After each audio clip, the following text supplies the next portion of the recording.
está na ponta da linha conosco, presidente do Cruzeiro, Sérgio Santos Rodrigues, a quem dou o meu boa noite e agradeço por atender a reportagem da Itatiaia. Presidente, como vai? Boa noite. Boa noite, Thiago. Prazer falar com você, Emanuel, Léo Figueiredo aí. Sempre um prazer, você sabe disso. Sempre que chamado, estaremos prontos aí para poder falar com vocês e dar os esclarecimentos necessários aí, não só à imprensa, mas como principalmente à nossa torcida. Agradeço a deferência, presidente. Vamos começar pelo assunto factual. O Cruzeiro confirmou agora, já no final da tarde, a demissão do David, então diretor técnico demitido pela sua gestão. O senhor bancou o David durante todo o seu mandato, inclusive enfrentando a ira de parte da torcida por essa atitude, depois daquela conversa vazada pelo empresário André Cury, em que o David meio que coloca a culpa no insucesso de negociações no senhor. Você se sentiu traído pelo agora ex-diretor do Cruzeiro, David, presidente Sérgio? Não, de forma alguma, assim como a gente não, quando sai um jogador, como quando saiu o Drubsky, né, outro diretor, a gente não fica apontando foi por isso, foi por aquilo, por A, por B, realmente a gente acha que simplesmente chegou o momento de encerrar o ciclo, né, conversamos hoje, né, com decisão de comum acordo, então isso aí tá superado e vamos pensar para frente agora. Esse para frente, presidente, passa muito pela questão financeira. O senhor, desde o primeiro dia do seu mandato, sempre colocou como meta equilibrar o Cruzeiro financeiramente. Eu queria entender quais são os planos para o futuro do Cruzeiro, um clube que tem dificuldades em honrar compromissos, inclusive com funcionários. Hoje foi multado pelo Ministério Público do Trabalho em R$100 mil por conta destes atrasos recorrentes com os funcionários, um clube que tem uma dívida altíssima na FIFA e a primeira delas já vencendo agora quase R$8 milhões envolvendo a compra do Arrascaeta. Queria saber do seu plano para quitar essa dívida, essa logo a curto prazo com a FIFA, e se o senhor tomou conhecimento das propostas de empresários, né? O Aquiles Diniz, ex-conselheiro, Vitório Medioli, todos têm planos aí para solucionar o Cruzeiro financeiramente. O senhor foi procurado por algum destes empresários? Vamos por partes, tem pergunta longa. A primeira delas aí em relação ao planejamento, todo mundo sabe realmente a situação complicada que foi, né? Todas essas dívidas da FIFA aí que casam, ainda mais com o aumento do dólar, somadas talvez uns R$100 milhões aproximadamente, dos quais a gente já pagou uma boa parte no passado. Acho que até o Emanuel usou uma expressão muito feliz aí semana passada no programa, né? Falando da herança maldita que a gente pegou, mas além dessas da FIFA, outras trabalhistas, como bem citado, folhas em atraso quando a gente já chegou ao clube. Então eu falo assim, hoje, se a gente quisesse pagar só a nossa gestão, estaria tudo em dia, né? Mas quando eu cheguei, eu já tive que pagar muita coisa para trás, porque o objetivo é ver os funcionários bem, é ver o Cruzeiro bem, não é preocupar com a nossa gestão, mas com a instituição de forma geral. E a gente sempre falou desses planejamentos de curto e longo prazo, médio e longo. O curto, obviamente, seria salários e despesas necessárias para tocar o dia a dia, e daí acho que a gente conseguiu algumas boas ações, como por exemplo, fomos aí ranqueados, né, com base nos balanços, o quarto clube que mais arrecadou com sócio torcedor e patrocínio no ano passado, né? Buscamos muito crescer na área digital, venda de jogadores, às vezes jogadores que a gente nem gostaria de ter vendido, mas tivemos que vender para poder equalizar essas contas. A gente tem esse compromisso, tanto que acho que nessa parte de gestão e essa parte administrativa a gente tem encaminhado com um bom trabalho, embora, como você falou, Thiago, ainda tem alguns atrasos, né? Tem aí, infelizmente, essa questão da FIFA vencendo agora, né? Acho que só para, entre aspas, tranquilizar o torcedor, muita gente preocupa, não tem mais nenhuma punição passível de perda de ponto, né? Então, o menos mal é que isso aí não implicaria a gente naquela proibição de registro de jogador. Então, por isso que a gente está caminhando aí para nas próximas 2 semanas ter pelo menos a situação resolvida para o brasileiro, né? Para a gente depois tentar equalizar. Estamos buscando ainda uma solução com o defensor, ainda não chegamos a essa solução para poder tentar parcelar ou alongar essa dívida um pouco, mas estamos caminhando pelo menos para não ser tão prejudicado no começo, até buscar uma solução. E o longo prazo, sem dúvida nenhuma, já juntando com a sua outra pergunta, acho que todo mundo viu que desde o começo eu sou um grande defensor, né? E corro atrás aí para a gente aprovar esse projeto do Clube Empresa. Então isso passa desde dezembro, janeiro, reuniões aí para a própria eleição do senador Rodrigo Pacheco, que é o autor do projeto, grande parlamentar mineiro aí para a presidência do Senado, e a partir daí, né, a designação do Carlos Portinho, que é um senador que foi inclusive advogado do Cruzeiro, para relator. Tive em diversas reuniões na CBF, parlamentares de outros estados, outros presidentes de clube para isso acontecer, e a gente acha que realmente talvez a solução maior para o Cruzeiro vai ser essa, que vai resolver os problemas de forma definitiva, né? E quanto a esses empresários, já falei com todos, né? Acho até engraçado que ontem, quando saiu essa notícia, eu vi daquela lista só 2 que eu não tenho amizade, mas que são até sócios diamante. Os outros, alguns são até clientes meus no escritório, outros são amigos meus pessoais. E aí, quando eu liguei para eles falaram: ó, o jornalista que soltou isso nunca ligou pra gente. Mas, assim, uns falaram que não tem condição profissional de ajudar mesmo, porque se dedicam muito às suas empresas, e outros a gente havia falado muito. O próprio Vitório, por exemplo, eu já tive com ele pelo menos umas 3 vezes. A gente tem um grupo que fala sobre clube empresa liderado pelo Sandro Gonzalez, que é um grande empresário que está com a gente na gestão desde o começo, né? E o Sandro fala permanentemente com o Vitório, teve com o Vitório no conselho gestor. Então, assim, ele já participou de reuniões desse grupo com a gente, já deu as ideias dele, então é uma pessoa que a gente ouve constantemente nessa matéria. O Aquiles eu ainda não havia falado diretamente, embora tenha essa relação pessoal, um amigo do meu pai também, e já tinha falado lá atrás no começo, ele estava viajando muito, mas tendo a notícia de que ele empolgou, ligamos de novo, né? Já estamos inclusive marcando, falando aí de primeira mão, para segunda-feira, uma outra reunião ampla desse grupo, agora que o projeto já está aprovado no Senado, falta aprovar ainda na Câmara dos Deputados, né? Mas para trazer todos eles. Eu sempre falo isso, o Cruzeiro é um espaço democrático e aberto para todos aqueles que querem ajudar, né? Então, falei também com o Regis, falei com o Alex da Patrimar, falei com a Luiz, falei com todos que foram citados ali, uns vão, outros não vão, mas qualquer outro que esteja apto e queira nos ajudar, pode ter certeza que não é difícil chegar na gente, a gente está pronto para receber, e todos podem ter certeza que na segunda-feira a gente já vai assentar com uma boa parte desse grupo aí para entender qual a ideia de cada um e como que pode desenvolver mais, né? Mas desses todos já como disse, vários já participavam antes. O Regis já participava, o Midioli já participava, o Pedrinho foi convidado para essas reuniões e não chegou aí em alguma delas, mas constantemente eu falo com ele de clube empresa, né? Na quinta-feira, quando o projeto foi aprovado pro Senado, imediatamente eu mandei pro Pedrinho também, ele já me deu um retorno, enfim. Então, nós estamos conversando, dialogando diretamente com eles, direto sobre isso. 6h39, Emanuel Carneiro, na sua escuta, o presidente do Cruzeiro, Sérgio Santos Rodrigues. Boa noite, Sérgio. Boa noite, boa sorte, né? Ô Sérgio, ontem eu conversei pelo telefone com o Pedrinho Lourenço, o Pedrinho BH.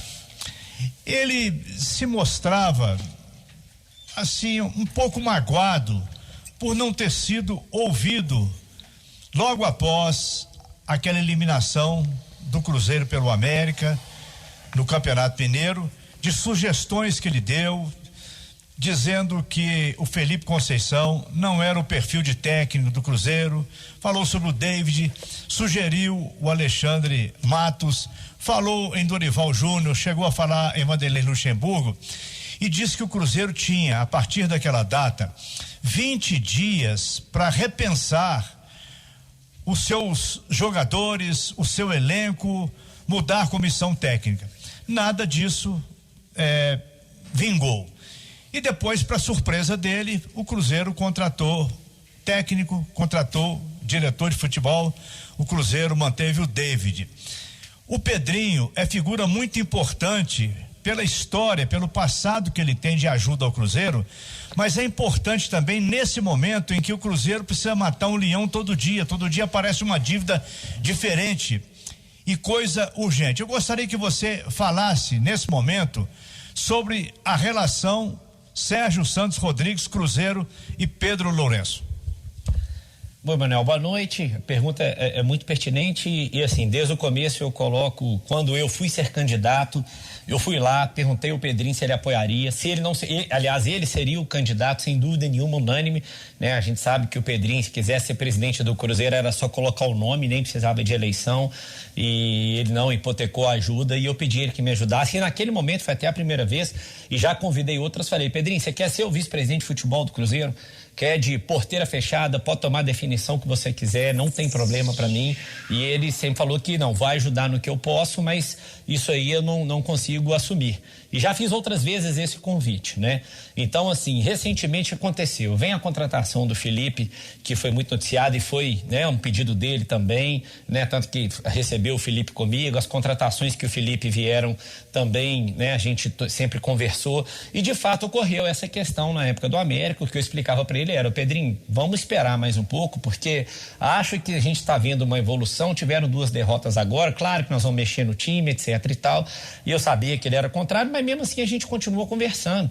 Acho que era uma opinião dele, né? E assim, e como eu falei para ele, não só ele, outros também têm opiniões divergentes. É difícil às vezes, por mais que ele seja essa figura aí principal que ajude a gente, sem dúvida nenhuma, né? Mas nem sempre eu falo, às vezes não está no dia a dia, não está acompanhando às vezes o desenvolvimento do trabalho interno, que acho que é fundamental, né? Para poder às vezes entender o que é melhor ou não para o clube naquele momento. Então, de fato, nessa questão do Felipe naquele momento não aconteceu, né? Mas logo em seguida, quando a gente teve o primeiro caso do diretor, o do Alexandre, e o Pedrinho sabe, eu liguei para o Alexandre. O Alexandre foi a primeira pessoa que a gente conversou, né? O próprio Alexandre também já confirmou isso, falei com ele algumas vezes, né? Só que o Alexandre acabou dizendo que ele entenderia que para fazer o que ele entende que precisava fazer no Cruzeiro, demandaria mais tempo, que ele não teria tempo de fazer. Não falou que foi dinheiro, não falou que foi proposta, que foi autonomia, porque eu expliquei isso para ele, todo mundo sabe que quem a gente contrata tem autonomia total, né? Então, o Alexandre não veio por isso, ele foi o primeiro a ser procurado, portanto, né? Que foi um diretor indicado por ele. E o segundo foi exatamente o Pastana, porque eu inclusive relembrei isso com o Pedrinho outro dia. Em janeiro, quando eu contratei o Mazzuco, o Pastana primeiro, não sei se todos sabem, ele foi chegado a chamar pelo Medioli aqui em janeiro, pelo Conselho Gestor. Ele foi entrevistado em BH, ele era o diretor de futebol do Cruzeiro. Só que aí acaba que o Medioli se afastou logo depois e a questão não andou. Mas ele era o diretor a ser contratado pelo Medioli, inclusive com passagem paga pelo Cruzeiro à época para vir em Belo Horizonte, e se reuniu na casa do Medioli com ele. E aí, quando eu trago o Mazzuco em janeiro, o próprio Pedrinho mandou uma mensagem para mim: ó, Serginho, se eu fosse você, ele até brincou daquele jeito, eu trazia o Pestana, que o Pestana tem muito acesso, né? Ele mandou uma mensagem para mim desse jeito: não vai mexer com o Mazzuco agora não, mexe com o Pestana que é melhor, porque ele é um cara que vem de outros acessos. Então eu entendi que eu estava trazendo também um diretor que ele gosta. De fato, eu não falei com ele no momento da contratação do Pastana, mas eu tenho essa indicação dele já em janeiro para trazer. Eu falei, bom, então eu estou trazendo um diretor que o Medioli gostaria de ter trazido e que o Pedrinho me indicou em janeiro, né? E aí, a partir daí, vem a questão da demissão do Felipe. O Pedrinho é um cara apaixonado, como todos nós somos. Na quarta-feira, claro, ele ficou muito chateado. Acabou o jogo, ligou, estava muito puto, chateado, falando, pô, não quero participar. Eu falei, olha, eu vou resolver, se você quiser, eu vou te ligar depois aqui, a gente bate um papo. Ele falou, não, estou muito chateado, não quero saber, etc e tal. Eu falei, bom, então tudo bem. A partir daí, a gente assentou, então, a diretoria nossa, de uma forma técnica, discutimos o que era melhor, tem esses elementos de preço, dentre outras coisas, né? Então, assim, por exemplo, Dorival foi um cara que a gente chegou a procurar outra vez já, e ele falou que não iria treinar, tá aguardando uma proposta de fora, enfim.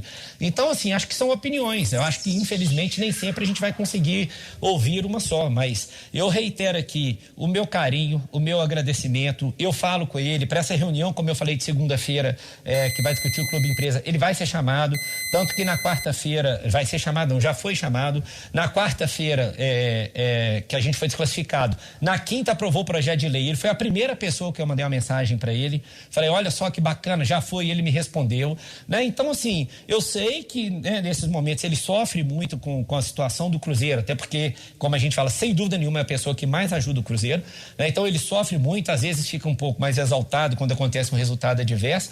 Mas assim, eu não me sinto de forma alguma quando alguém quer usar para você afastou, você brigou, até porque, repito, gosto muito dele, independentemente do que aconteceu, serei eternamente grato a ele por tudo que ele fez e faz por nós, né? Então acho que assim, uma hora ou outra podemos não tomar a decisão da forma como talvez ele gostaria, mas continuo insistindo e falo de novo até aqui, Manuel, publicamente, se amanhã o Pedrinho virar para mim e falar, abre a porta da toca, eu tô entrando, vou ser vice-presidente de futebol e quero autonomia total, eu assino a procuração para ele. Totalmente, pode gerir 100% o futebol se quiser, porque seria bom para nós ter um parceiro assim tão próximo quanto ele, que é um cara dedicado, que entende de futebol, que gosta de futebol, né? Já havia chamado o Juninho, filho dele, para participar também, que também jogou no Cruzeiro, é um menino 10 que sabe muito, assiste futebol o dia inteiro, né? Então assim, da minha parte, com certeza, igual eu falei, mandei mensagem, ele me respondeu, não falou para mim hora nenhuma que estava brigado comigo, né? A gente troca essas mensagens e eu continuo 100% aberto e quero, né, que o Pedrinho esteja do nosso lado, e não só nesse projeto de clube empresa depois que ele já vai participar, mas do futebol a hora que quiser para estar lá dentro com a gente. 6h46.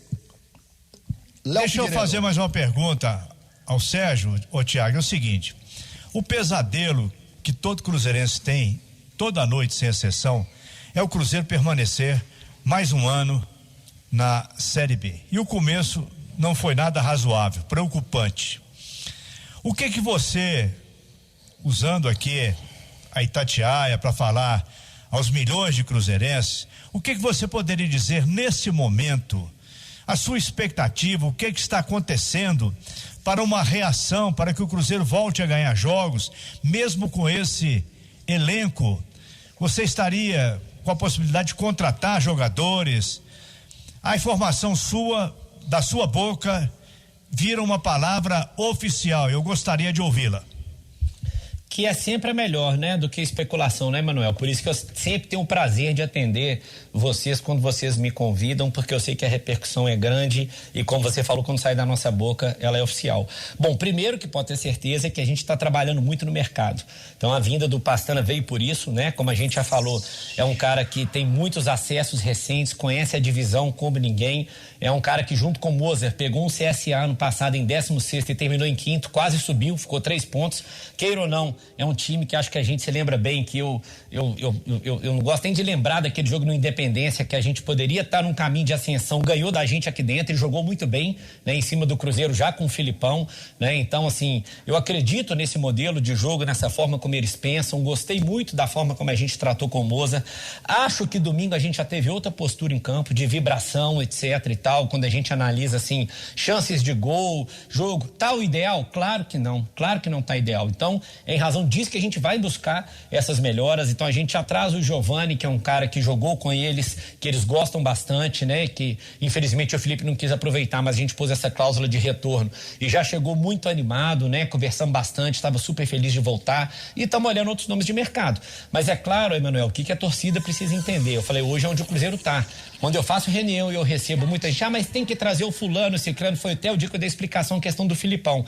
Não é que eu penso futebol diferente do Filipão, só que o futebol, às vezes, que o pessoal está acostumado pro Cruzeiro, ele é inexequível na situação atual. E às vezes, muita situação, às vezes eu tenho um jogador que é bom, mas ele, pô, vem pro Cruzeiro, mas aí tá com salário atrasado, tá não sei o quê. Então, às vezes, a gente tem essa situação em que a culpa não é minha. Aí eu uso a sua expressão de novo, é a herança maldita que a gente herdou e, infelizmente, a gente não consegue mudar isso no meio de uma pandemia, sem receita, enfim. Então, a gente tem que conseguir tentar trabalhar com o que a gente tem em mãos, entendeu, Manuel? Mas a gente tá sim reforçando, a gente buscou o perfil que muita gente reclamava comigo, tem que trazer jogador que conhece Série B, etc e tal, trouxemos, né? Então estamos trazendo jogador aí, a gente espera que mais 3 ou 4 peças aí para poder agregar no grupo e aí a gente caminhar usando a mesma combatividade que a gente teve, né, no último jogo, só que agora obviamente buscando resultados com mais tempo de trabalho do Mozart, que tem esse trabalho recente aí na divisão muito bem feito. Ô Sérgio, Léo Figueiredo aqui, eu queria até objetivamente, mas te perguntar, porque essa dúvida chega muito por parte da torcida e muitas críticas por parte da torcida. Como trabalhar no dia a dia, Sérgio, com a turma com salário atrasado? Como que o Moza vai cobrar o jogador que está com salário atrasado? Como que você cobra um funcionário que pode estar com a cabeça na lua, porque esse cara às vezes tem uma pensão para pagar, o aluguel está atrasado? Como que isso funciona no dia a dia do Cruzeiro, Sérgio? Ô, Léo, eu acho que, infelizmente, para começar, não é só no Cruzeiro, é futebol brasileiro. Até pegando o gancho que me perguntaram aí, eu não falei da questão da ação que a gente achou absurda. Quando a gente conversa com... Ano passado, vocês lembram, o Santos que chegou numa final de Libertadores, tinha mais de 6 imagens atrasadas, 3 ou 4 salários. E, infelizmente, é uma realidade da grande maioria dos clubes, exceto ou os clubes que estão no outro patamar de receita ou os clubes que tem quem banca o clube, né? Que chega no fim do mês, o clube arrecadou 20, gastou 50, toma 30. Então, tem clube clubes que conseguem isso, nós não temos. Então, assim, a gente não tem como exigir, quer dizer, a gente não tem como prometer isso de forma diferente, mas eu acho, Léo, que isso a gente responde com transparência, com as pessoas vendo que a gente está correndo atrás, está buscando fazer a coisa acontecer. Às vezes, até como você falou, os casos específicos de quem tem, como você disse, uma pensão, um aluguel, a gente correr atrás e tira do bolso para ajudar e ver outras pessoas ajudando nisso aí. Enfim, tem que ser uma comunhão de esforços muito grande, até porque é o que eu falei, quando eu cheguei no clube já estava assim, né? Então a gente foi colocando em dia, manteve em dia um tempo, depois foi atrasando, mas eu creio que quem tá no Cruzeiro tá por amor, tá porque quer, né? Eu faço uma analogia, eu não deixo no meu escritório de advogar para empresa que não me paga, né? Ou para pessoa física que não me paga. A gente tem que ir com o mesmo carinho, dedicação, porque o meu prazer é advogar. Então acho que a pessoa tá ali, eles têm o direito de ficar chateado e exigir, mas eu acho que o que a gente busca é isso, é ter essa transparência de, olha, vai atrasar, a previsão é tanta, é isso que nós estamos fazendo. Eles vendo que a gente corta na própria carne todo dia essa questão de despesa, né? Então vê que não tem excesso mais praticado, não tem cartão corporativo, não tem motorista que eu ando é meu motorista particular. A gente chegou no Cruzeiro, tinha 2, 3 motoristas à disposição. Então a gente está cortando de todo lado. Então acho que quando eles veem esse esforço nosso, né, que a gente está buscando acontecer, o tamanho do Cruzeiro e a paixão por estar trabalhando lá, é isso que eu acho que a gente move e acaba que eles topam sim, entre aspas, né, ser cobrados, mas não deixam de dedicar por causa disso. E a nossa conversa com os jogadores, sobretudo, é constante em razão disso aí, mas as respostas têm sido boas e a gente está correndo atrás para que isso seja superado. Ok, ouvimos o presidente do Cruzeiro, o Sérgio Santos Rodrigues.